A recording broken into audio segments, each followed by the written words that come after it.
Good afternoon, everyone, and happy Wednesday. I want to give a quick note of thanks to the team at EcoMap for just the awesome collaboration on this webinar and an email series that we're doing right now on funding for ecosystem building. So big shout out to the team.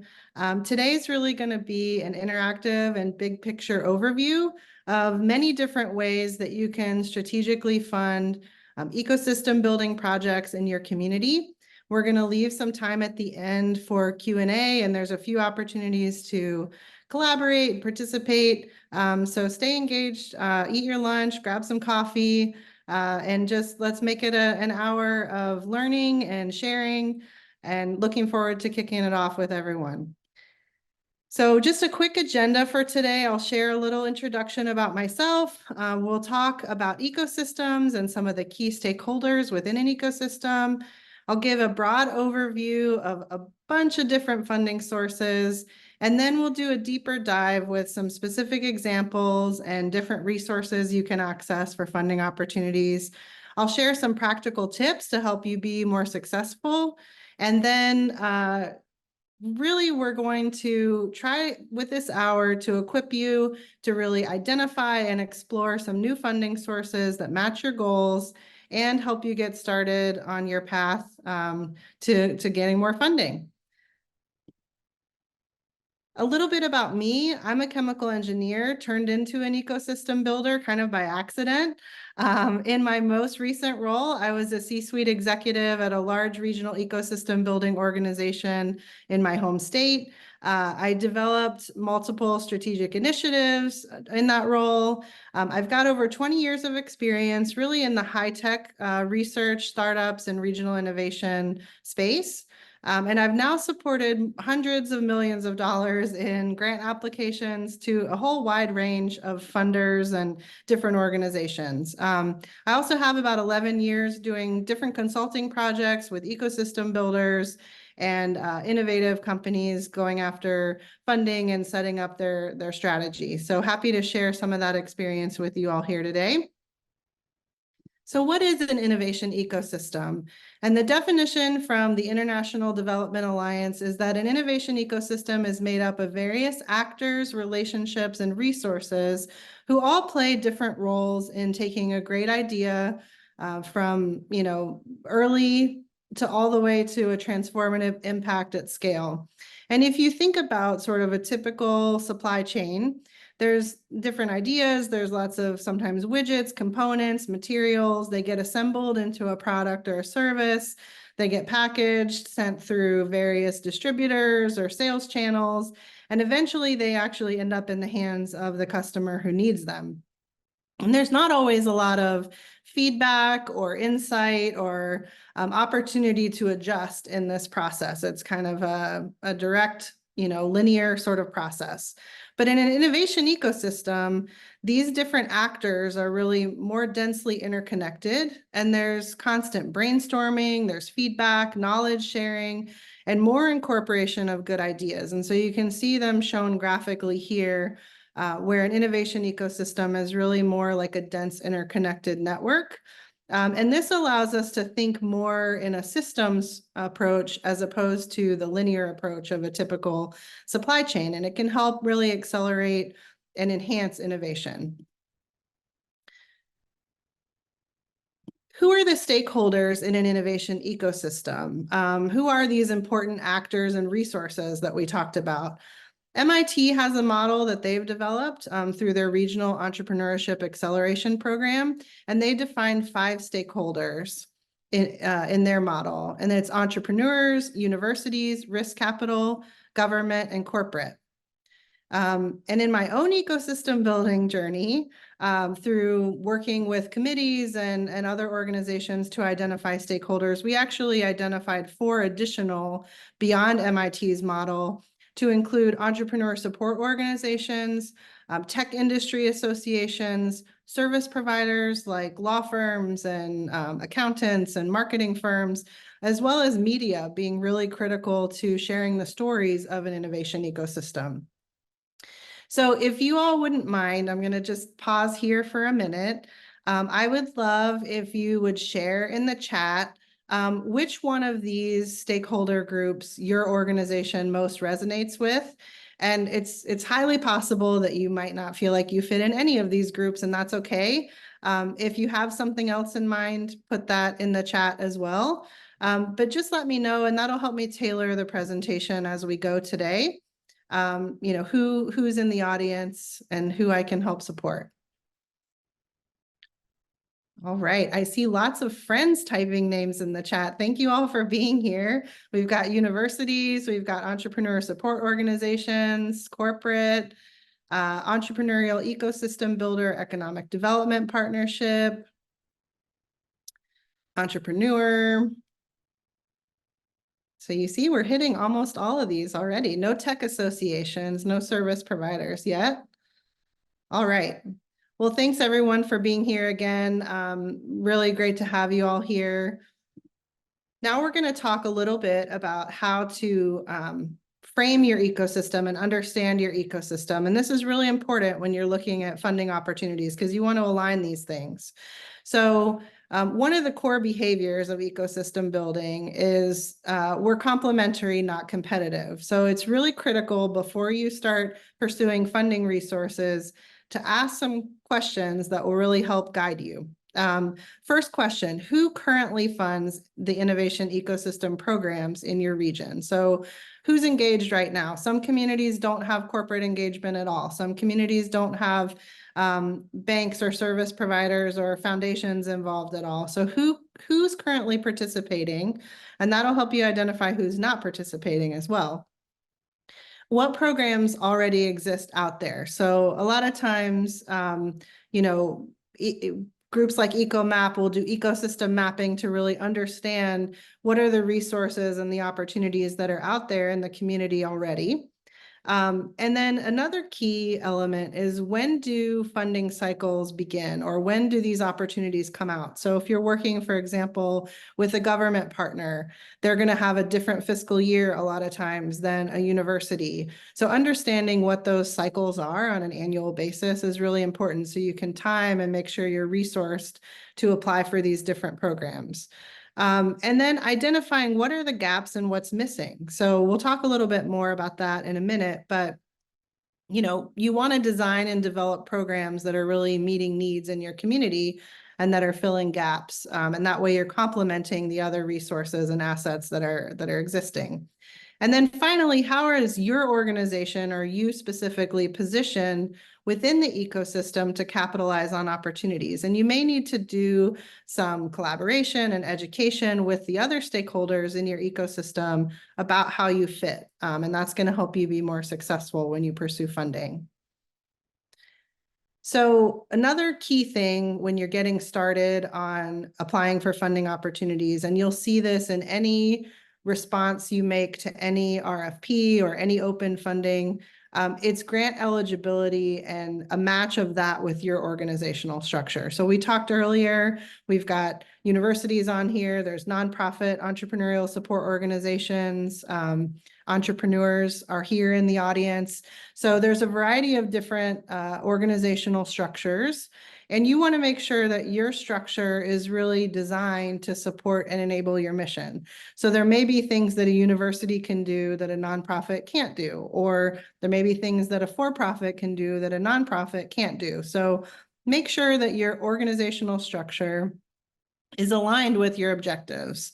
And more we're seeing multi-organizational coalitions and collaborations across a bunch of entities to go after some of the larger grant opportunities that are out there. So you'll want to plan for these coalitions and have a plan for your governance, how decisions are going to be made, how funds are going to flow, who's in charge of decision making, reporting, compliance, and all those different elements. And then you can also choose a lead organization based on eligibility. So while you may not be eligible, you may find a funding opportunity that your community really needs, and you may partner with someone who is eligible, and through collaboration, bring those resources to your community. And so that's a key part of this.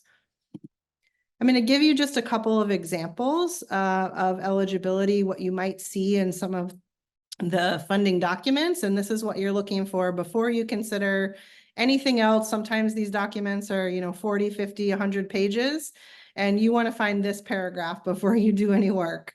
And one example from a recent Economic Development Administration opportunity, who was eligible for this funding? It was a state, an Indian tribe, a city, or other political subdivision of a state. So that could be a county, it could be, some other subdivision, an entity whose application is supported by a state or a political subdivision of a state. So collaborating with a city or county, but that is a nonprofit, an institution of higher education, public-private partnership, on and on and on, or a consortium of any of those entities.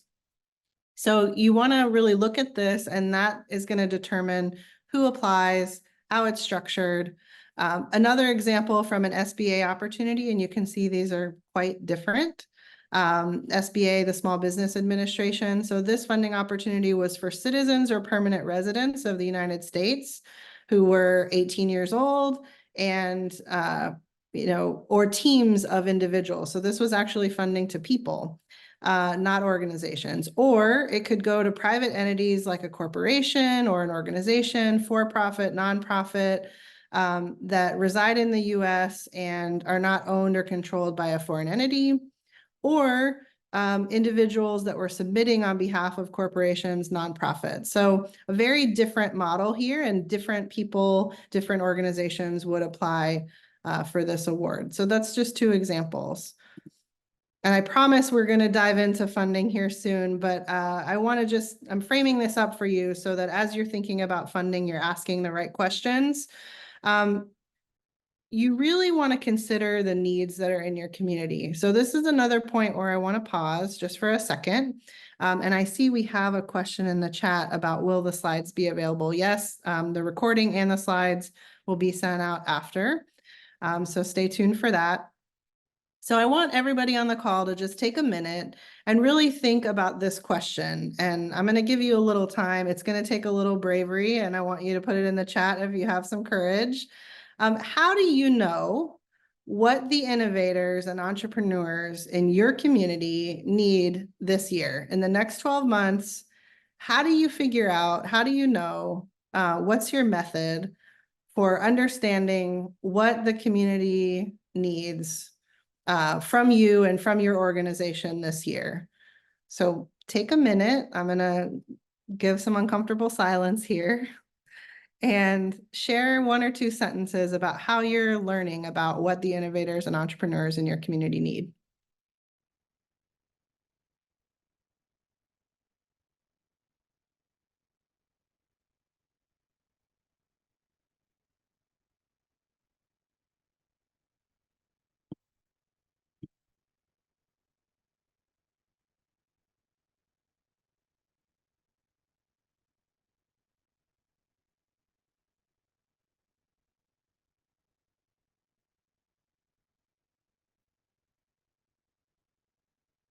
Right, I see a couple brave souls putting their responses in the chat. Thanks everybody for sharing. This is great because it allows us to share ideas and get some different, insight into what different communities are doing. So I see formal and informal surveys and conversations, meeting one-on-one with startups, and participating in community events and meetups, annual quarterly surveys, being in community with the founders. So looking at organizations that are emerging. That's a good point, because a lot of times with mapping, we see what exists, but we don't necessarily see the brand new things that are just coming down the pike. So it's really important to stay on those trends. Compare our growth with peer regions, seek insights from the market, workshops, surveys, interviews, grassroots meetings.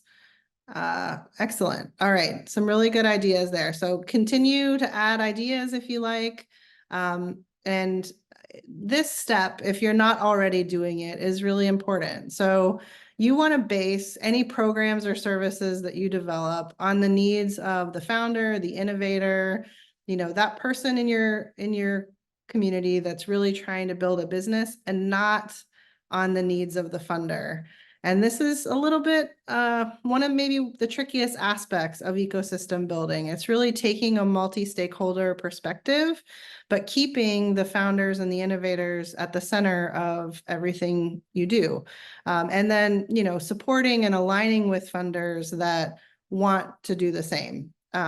So advice to you, just insight to share, seek funding sources whose priorities meet the needs that you identify or align with the needs. They're interested in supporting that.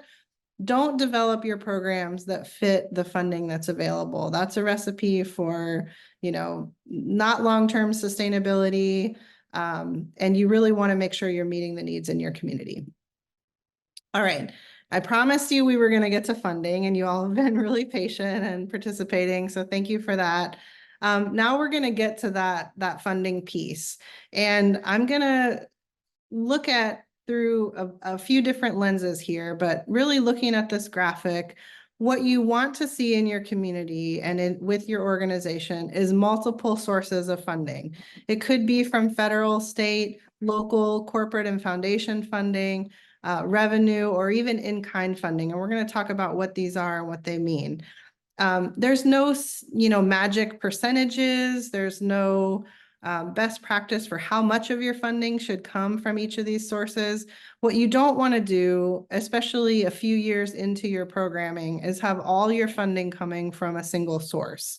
If a priority changes or, something shifts, it means that your program may not exist. And so you really want, if you only have one or maybe two sources of funding, to start thinking about how you could diversify that. And maybe, you aim for 20% from each of these sources. Some states don't have a top-down innovation strategy. We'll talk about that. So state funding may not be an option for you. Local funding may not be an option for you, but you want to access these different sources and kind of put them together into different pieces of the puzzle so that you have diverse revenue streams that make up your overall budget.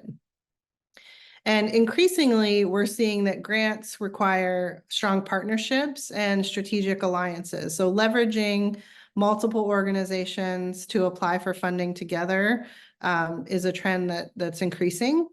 I mentioned establishing multiple revenue streams. Really, the goal of that is to create more sustainability in your program. And then keeping in mind, sometimes, we have small organizations, small nonprofits, we've got big organizations on the call. They each have their own strengths. So sometimes a small specialized organization, if you're not ready to go apply for a big federal grant, you can still partner with some of the larger institutions that have bigger recurring budgets that can manage large funding proposals, but you're helping them to deliver a more comprehensive portfolio of programs. So keep that in mind. Now we're going to dive deeper into each of these 5 funding sources. We're going to start with federal funding. So there are a number of different federal agencies and programs out there that fund innovation ecosystems. If you have been paying any attention over the last 2 to 3 years, there's been a huge influx of funding in this area because of the America Rescue Plan Act. All of those funds have to be obligated by the end of this year, 2024, and spent by December 31st of 2026. So unless there's new appropriations, we will sort of go back to the funding levels for innovation ecosystem building that were there before the America Rescue Plan Act. There are lots of people that advocate for funding at the national level for ecosystem building. It is increasing, but we may see a shift, and we're already seeing a shift from 2023 now to 2024 with some of those America Rescue Plan Act dollars being used up. The typical agencies that fund ecosystem building are the Economic Development Administration and the Small Business Administration. National Science Foundation has recently majorly expanded their programs to include the new TIP Directorate, Technology, Innovation, and Partnerships, and a number of programs, including the Regional Innovation Engines program that also supports regional economies. as well as the Department of Energy, NASA, Department of Defense, even the USDA and NIST also all have programs that support various aspects of workforce, of small business, of startup creation. These programs often repeat year over year, and they develop models that are sort of replicable, so there's an annual cycle to them. Most of them require what's called matching funds, and if you're not familiar with matching, the idea is that for every dollar the federal government puts in, you as an organization are going to source another dollar from somewhere else. And like we talked about just a minute ago, that helps to create sustainability because all your funding is not coming from one place. It shows you have committed partners. So that matched dollar that you bring in, it could be from your organization, but it also could be from cities and counties, from foundations, from donations, and it could even include a lot of times in-kind donations. So space or legal services or mentoring or volunteering can count for some of the match that's required. And for these federal grants, the period of performance can range anywhere from sometimes just 6 months to kind of kick something off, do some strategy, or they can go as long as 10 years, like we're seeing with the National Science Foundation Regional Innovation Engine. I'm going to give you just a few examples, but what I'm going to do that I hope you all enjoy, I'm going to put a link in the chat that is a curated list of funding opportunities way beyond these two examples that I'll talk about today, that can really help you do a deeper dive and find federal funding opportunities that are curated for ecosystem builders that you can leverage. So 2 examples we'll talk about.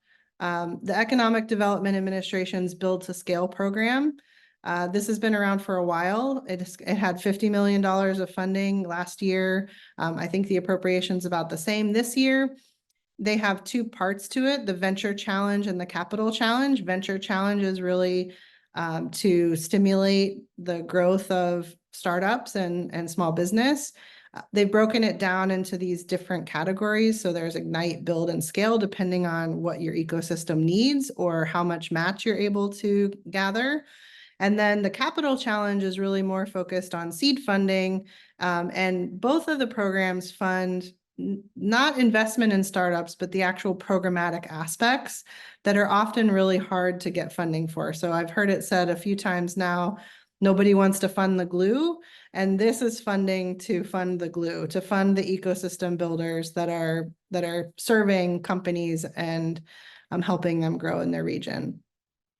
And then the Growth Accelerator Fund competition through the SBA.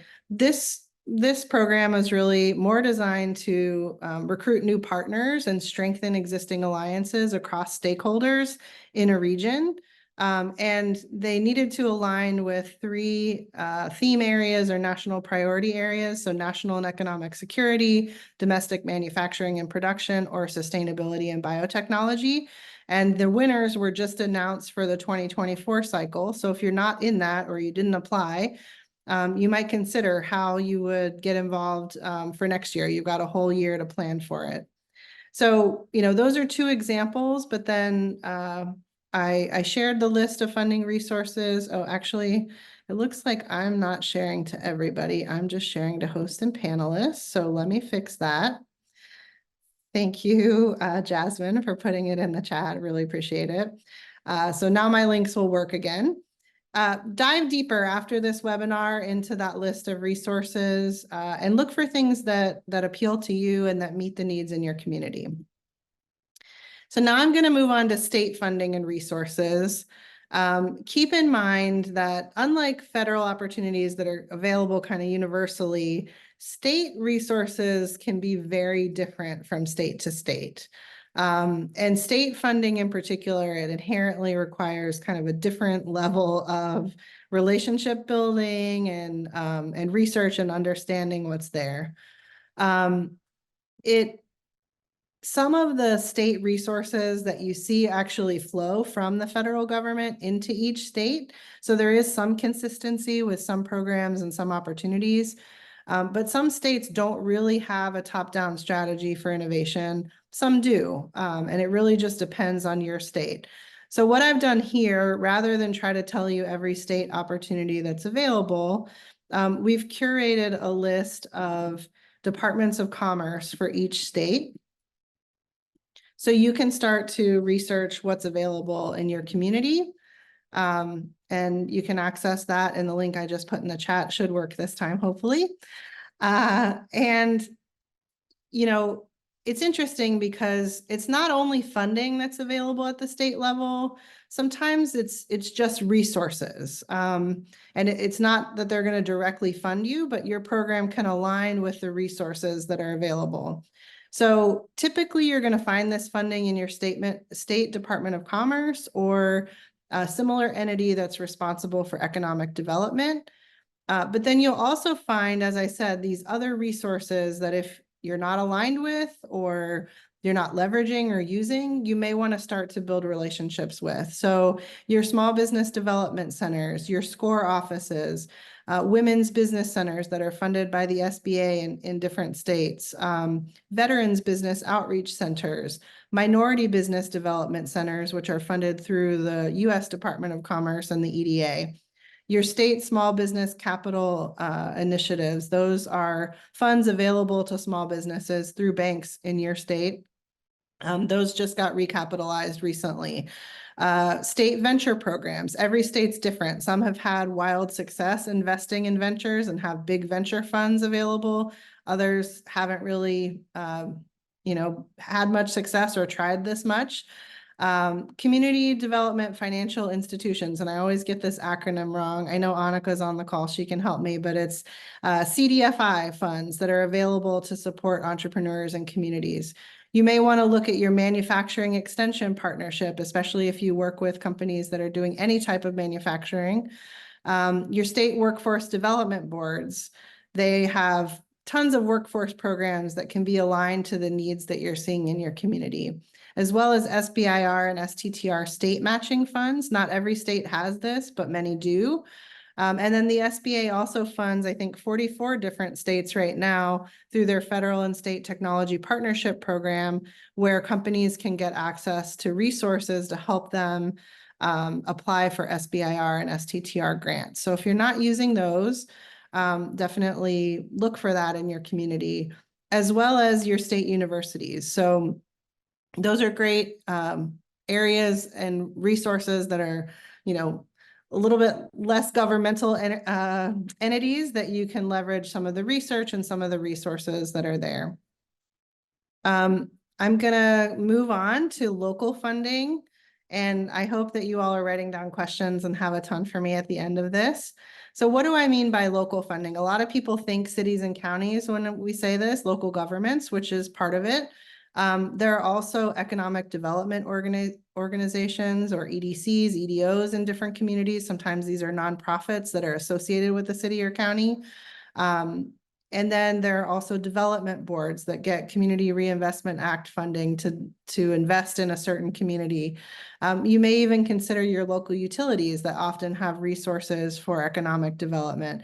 So you might not have thought of some of these. Kind of like state funding, it's really important to develop relationships when it comes to local funding. So I'm just going to share a few tips. Know the fiscal year that these organizations are on. It's often not the same as the federal government fiscal year or, your fiscal cycle. So know when those happen, because a lot of funding decisions are made at the beginning of the fiscal year or even a few months before the fiscal year kicks off. So you want to get in their budget cycle and their planning cycles. Don't wait for an open RFP to build a relationship and have conversations. A lot of times you can research past agreements or partnerships as part of board meetings, like Board of County Commissioner meetings or open records, or even through press releases. So you want to look for, how cities and counties and other institutions have invested in things like economic development, innovation, through their CRA dollars and community development, entrepreneurship, and small business. And if you start looking for those keywords in some of the open records, you can find who's getting funded, sometimes what level they're getting funded at. And it's really helpful as you start to craft your strategy. understand why these organizations invest, and it can be different. Some of these are made up of large boards, multiple different priorities. So really understanding why they invest is key. And who are the different stakeholders that are going to weigh in on the funding before it gets approved? That can help you, or it can really hold you back if you don't know all the hurdles it has to go through. And then again, we talked about building relationships, but there's also an opportunity to start educating these stakeholders on the impact of your programs, what they do, why they're important. And you can do that through, many different ways. Invite them to your events to speak. Make sure that you're engaging these different entities in your programs, especially because they're right in your backyard. Now we're going to dive into corporate and foundation funding.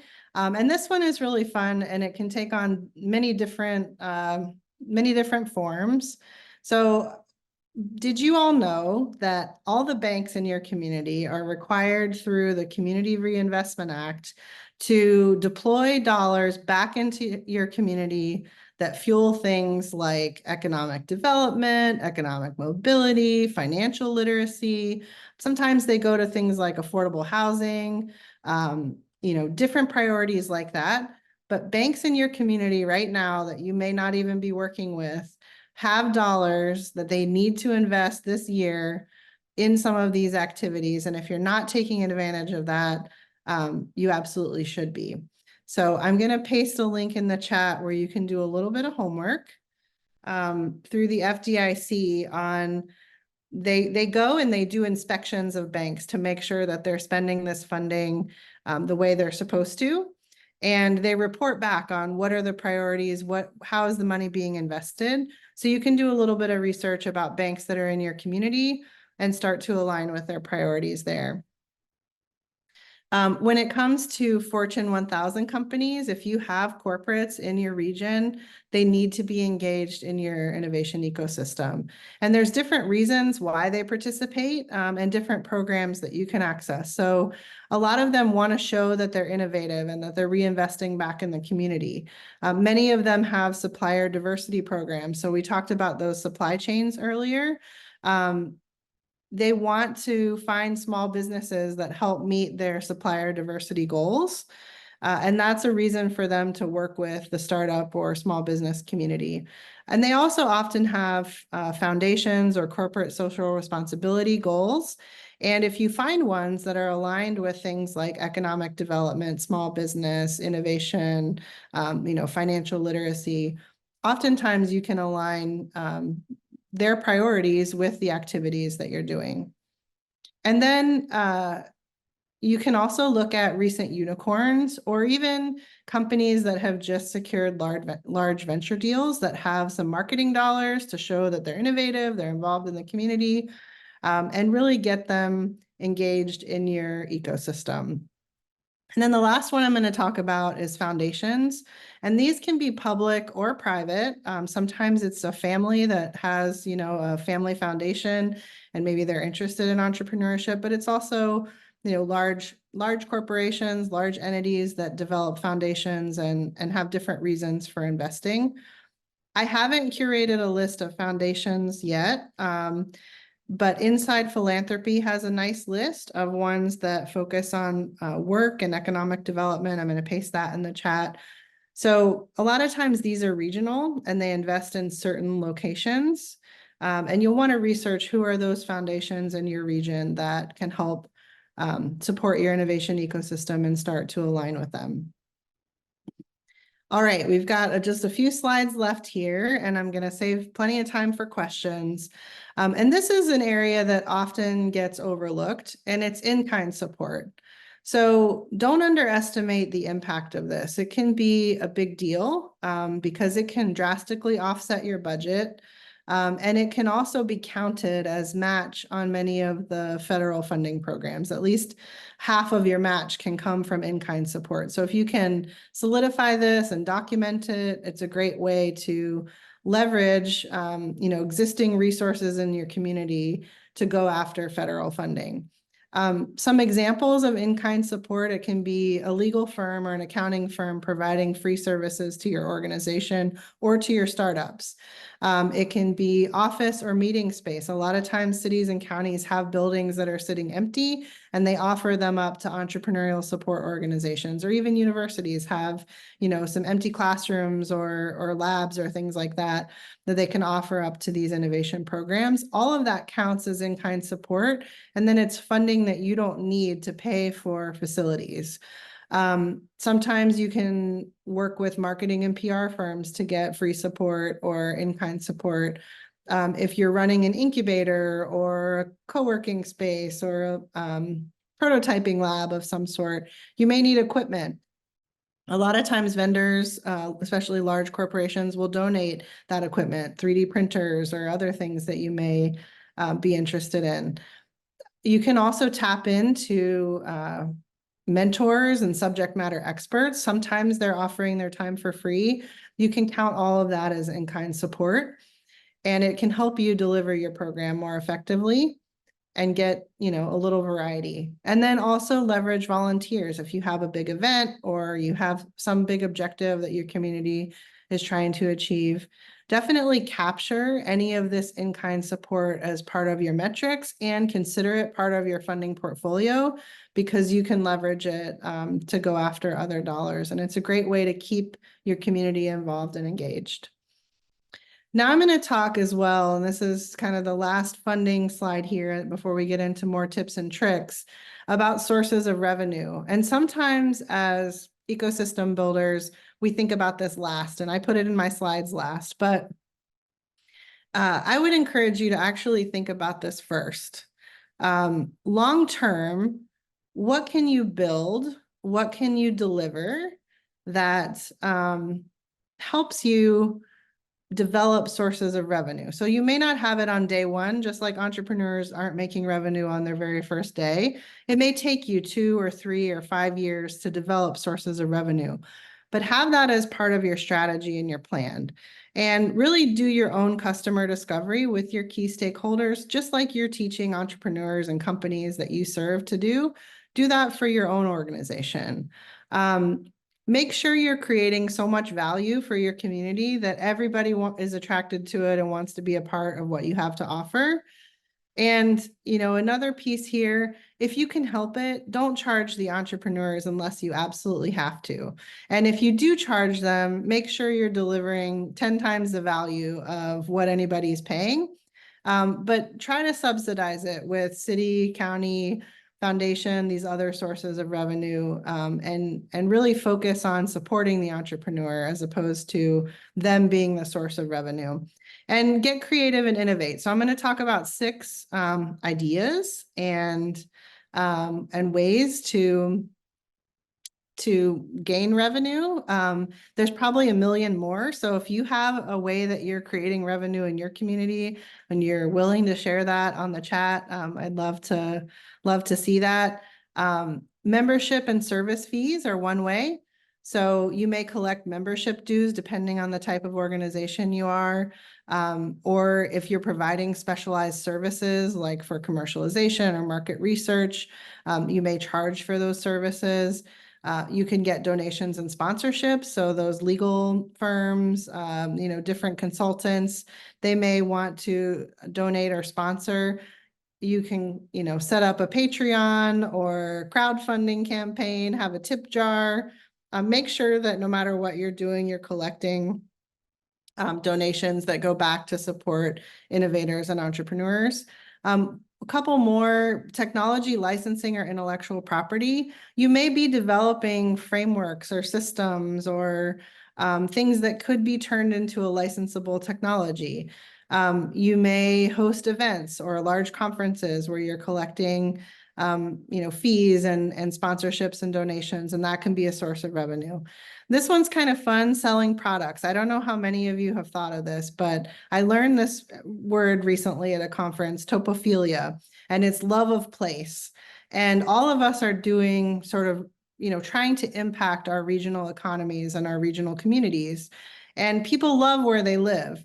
So how could you partner maybe with an artist or a graphic designer or a firm to develop materials and products that reflect your brand, but also reflect your community? And, think about selling those and having that be a driver or a source of revenue for you. And then it's helping build and create community through those products, as people are wearing their t-shirts or their pins or their puzzles or whatever it is that you create. And then lastly, one other idea, ecosystem data and tech scouting. So thinking about the idea that you have corporates in your region or even beyond your region that are looking for certain technologies. If you are sort of a curator of ecosystem data and information, there may be sources of revenue there if you're working with large corporations to help them source companies or source capabilities, and they may pay for that. I do see we've got a couple questions. If you all don't mind, I'm gonna blow through the last two slides and then we'll do all the questions at once, just so I don't get distracted, because I can do that pretty easily. So again, if you have a source of revenue that's worked really well for you in your community, I'd love to see that in the chat. And we'll add to those ideas. So some ideas on where to find grants. If you're connected to a university or you have a partnership with a university, the very best tool out there that I love and have used for years is Pivot ProQuest. You can set up search terms in Pivot, and it's a national database. It's too expensive for most organizations to pay for on their own, but universities really need it for all their research grants. You can also track specific funding opportunities. So if you find ones in the list that I provided today that you're like, I really want to do this one, I don't know when it's going to come out, you can track those grant openings for specific opportunities in Pivot ProQuest, and it'll send you an email and an update if anything changes or there's new grants available with your search terms. So that's a great resource. You can also export it as like a Excel file if you're just partnered up with somebody and you can't get access to it, but you have a partner who can. So definitely leverage Pivot. Grants.gov, you can do searching on there. I find it overwhelming and hard to figure out how to align what I do with the hundreds of thousands of grants that are on there. But if you have specific search terms, it can be a good research tool. One that's been really effective for me is using Google Alerts. So saving keywords, your agency names.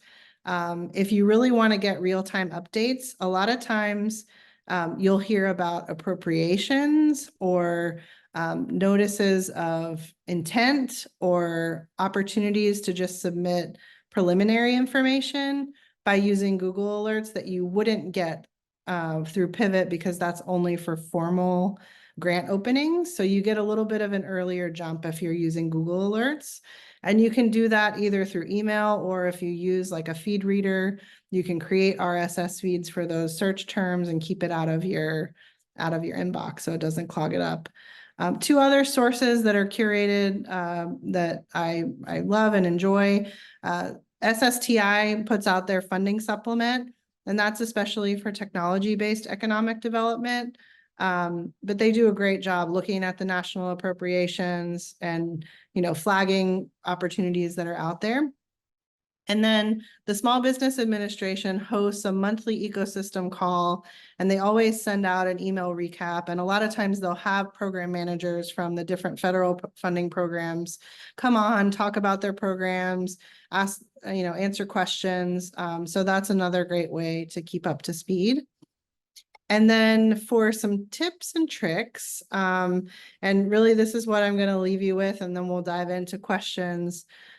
It's easy to get overwhelmed. I just told you a whole bunch of new things to explore. I gave you links to databases. It can feel overwhelming.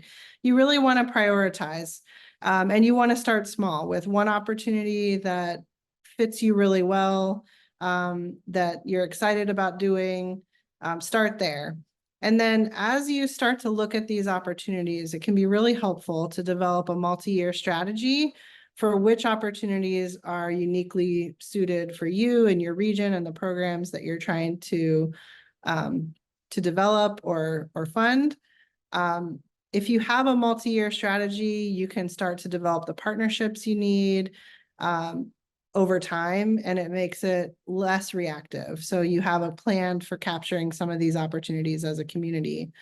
And then focus on the quality of your programs. And as we talked about, really addressing the needs and the gaps in your community, because you'll be able to articulate that in these funding proposals, how you know it's a challenge, why this is so needed, what impact it's going to have in your region and in your community. And that attracts funders to you. Build relationships with the funding agencies early. Don't wait until there's an open RFP. But when there is an open RFP, really look at the funding priorities, make sure you're checking those eligibility requirements, and understand their evaluation rubric. So how are they going to evaluate and score the proposal? And you want to tailor your application to check all those boxes and score highly. And then partner with other organizations that are a little bit ahead of where you are to learn new skills. So universities do funding proposals all day, every day. They're very skilled at this. And so if you're a smaller organization, consider partnering with them. You can learn a lot through working with organizations that have just a little bit more funding than you. You can even look cross-regionally. So maybe you have a sister city that's a few hundred miles away and they've had a little bit more success with certain things than you are. Go talk to them, figure out what it is they're doing, learn. If you see them show up on a dot on a map when a funding announcement is made, go talk to them about what they developed and how they won that award, and you'll learn a lot through that.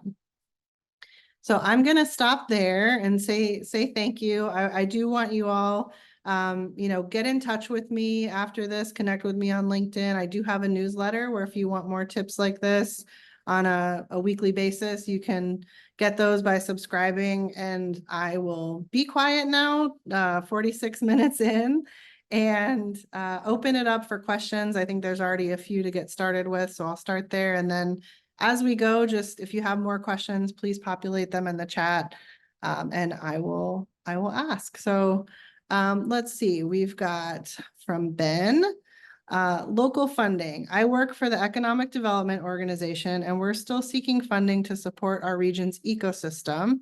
Should we also look to local sources for funding or prioritize state and national dollars?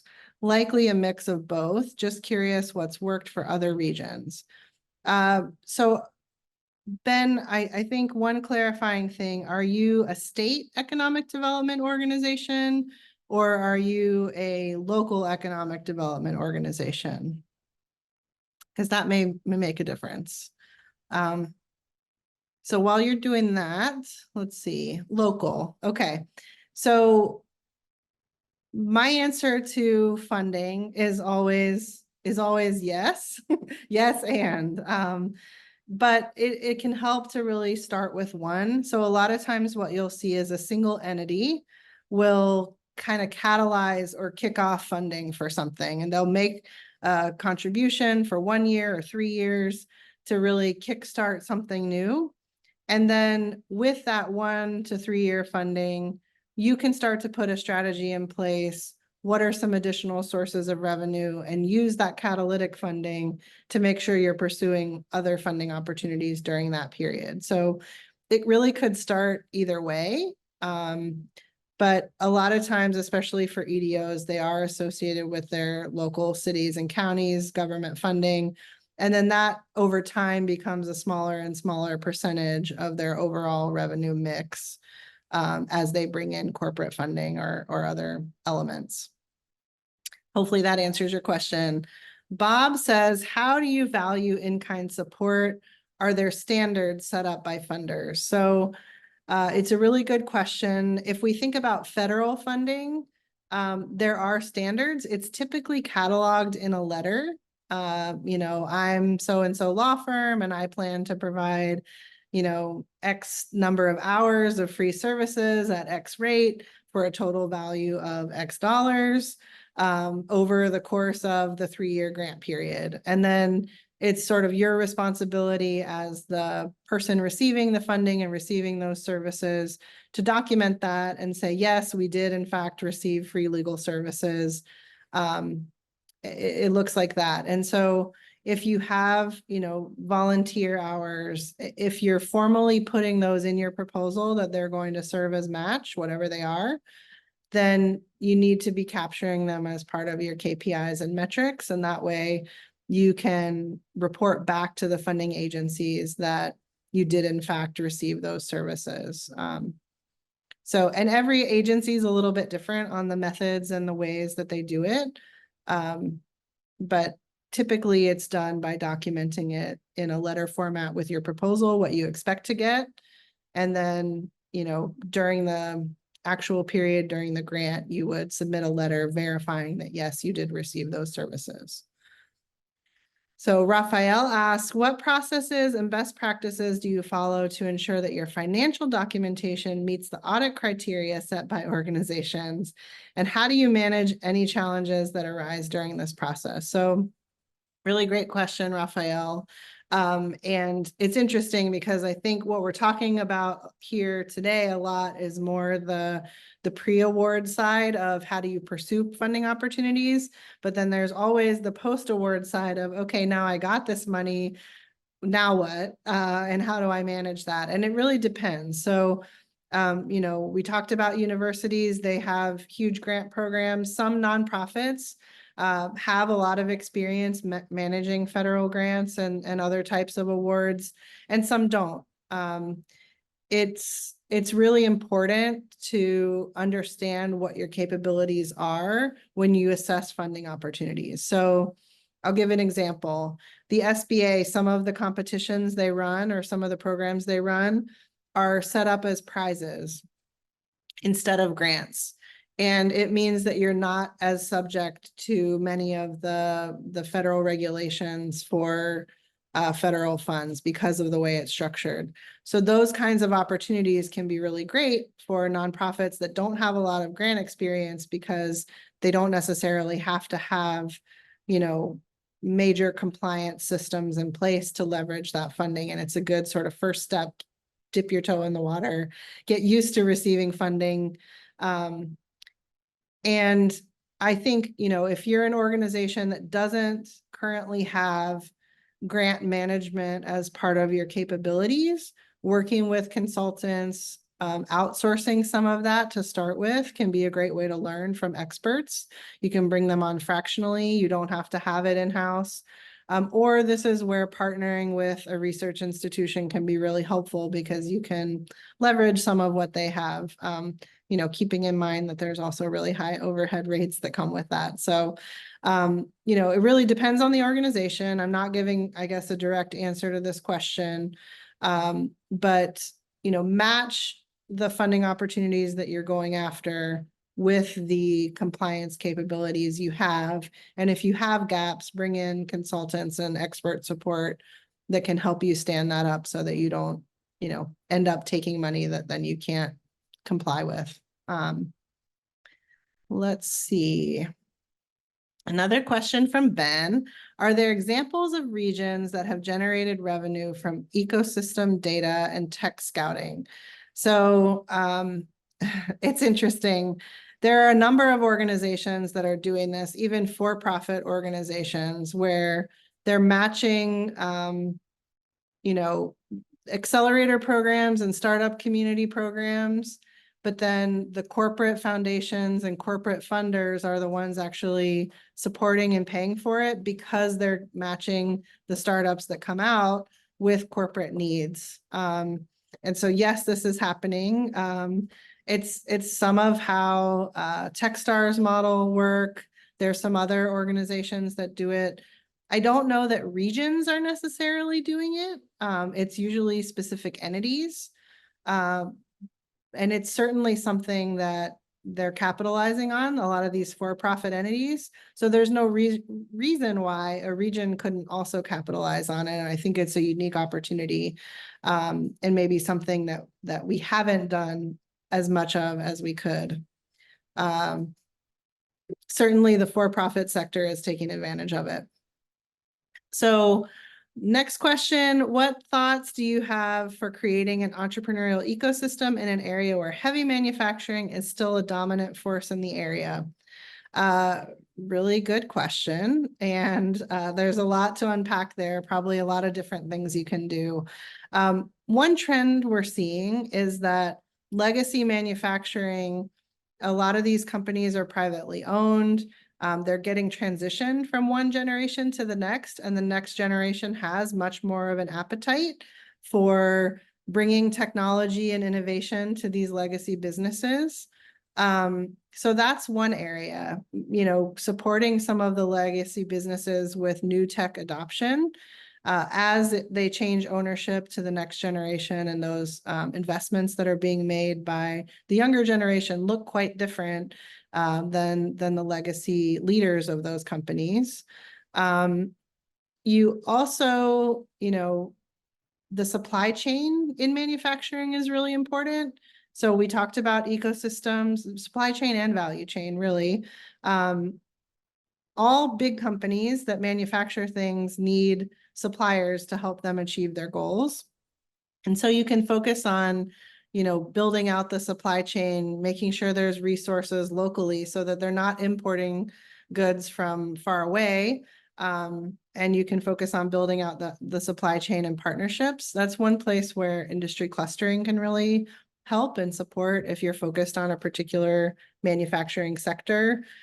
Building out the supply chain and value chain in that area can help foster small business.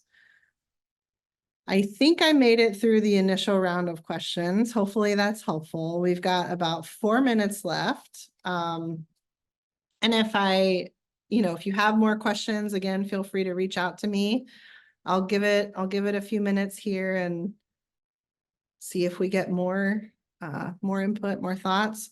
Hopefully this was helpful. I'd also love to have your feedback in the chat on, what resonated with you the most, what's one thing you're going to do as you leave the webinar today that you're going to go take action on.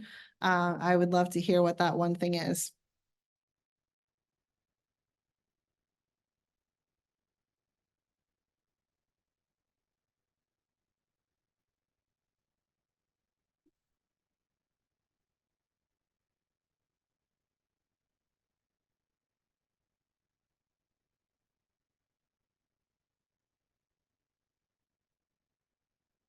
All right, I've got one follow-up. Thanks, Raphael. Thanks for being here.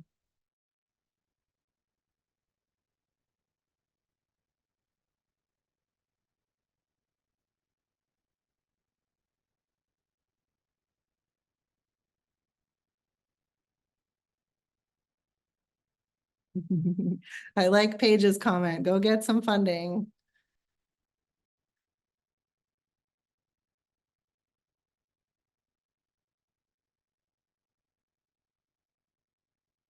All right. Thanks everyone so much for being here. It looks like we're wrapped up on questions. Really appreciate again EcoMap for hosting me today and their amazing team who set this all up for you all so that you could learn. I love participating in their resources, join for future webinars that they host, and get on their mailing list as well. Thanks again, and I look forward to connecting with you all soon. Go out there and keep building your ecosystems, keep connecting, keep reconnecting the dots, and build those collaborations that are really impactful for the innovators and entrepreneurs in your community. Thanks, everyone.